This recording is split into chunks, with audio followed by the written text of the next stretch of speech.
민중기 김건희 특별검사팀이 이른바 집사 게이트와 관련해 투자회사 관계자들의 소환 조사를 예고하고 나섰습니다. 네, 서울 양평고속도로 노선 변경 의혹과 이른바 명태균 게이트와 관련해선 압수수색도 진행하고 있습니다. 취재기자 연결해서 자세히 알아보겠습니다. 이준엽 기자, 김건희 특검이 이른바 집사 게이트로 불리는 의혹에 대해서도 본격 수사에 나섰다고요? 네, 집사 게이트의 골자는 대기업들이 김 여사 일가의 집사로 불렸던 김모 씨 관련 업체에 투자하며 오너 리스크를 해소하려 했는지입니다. 김 씨가 지분을 보유하고 있던 IMS 모빌리티가 당시 부실 기업이었는데도 사모펀드를 끼고 184억 원 규모의 대가성 투자를 받은 거 아니냐는 건데요. 오정희 특검보는 조금 전 정례 브리핑에서 사건 실체를 신속 규명하고 증거인멸을 막기 위해 사모펀드에 투자한 기관과 회사의 최고 의사결정권자들에 대한 소환 조사를 이번 주부터 진행할 거라고 예고했습니다. 1차로 한국증권금융과 HS효성, 카카오모빌리티, 키움증권 측에 소환 통보하고 소환 절차를 진행 중이라고 설명했는데요. 현재 베트남 출국 중인 집사 김 씨에 대해서도 즉각 귀국해 수사에 협조하라고 촉구했고, 김 씨 명의를 숨기기 위한 차명법인으로 의심받는 이노베스트 코리아의 소유주 김 씨 배우자도 신속히 특검의 소재와 연락처를 밝히고 출석해 조사를 받으라고 요구했습니다.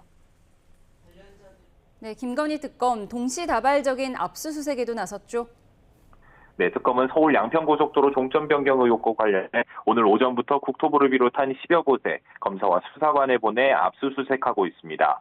고속도로 타당성 조사를 맡았던 용역업체 2곳과 해당 업체 회장 그리고 당시 업무를 담당했던 공무원 등이 대상에 포함된 것으로 확인됐는데요. 다만 앞서 출국 금지됐던 원희룡 전 장관과 국민의힘 김선교 의원의 경우 압수수색 대상에는 포함되지 않은 것으로 파악됐습니다. 이와 동시에 특검은 이른바 명태균 게이트로 불리는 윤석열 전 대통령 부부의 공천 개입 의혹과 관련해서도 추가 압수수색에 나섰습니다.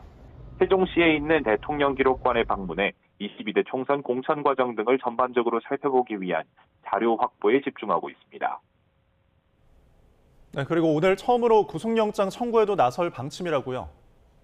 네, 오정희 특검보는 브리핑에서 오늘 1차로 주가 조작에 관여한 핵심 피의자들에 대한 구속영장을 청구할 거라고 전했습니다.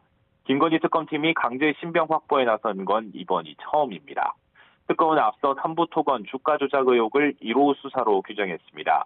그동안 주가 조작 의혹으로 기업으로 지목된 삼부토건과 웰바이오텍 전현직 경영진과 관계자를 연이어 소환 조사해 왔는데 이제 주요 피의자와 참고인 조사는 일단락됐다고 판단한 것으로 보입니다.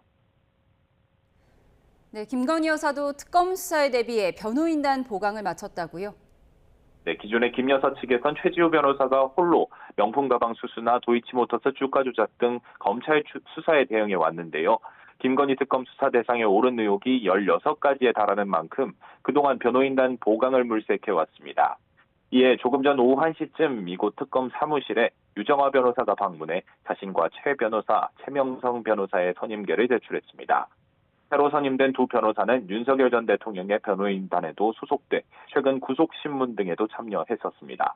지금까지 김건희 특검 사무실에서 전해드렸습니다.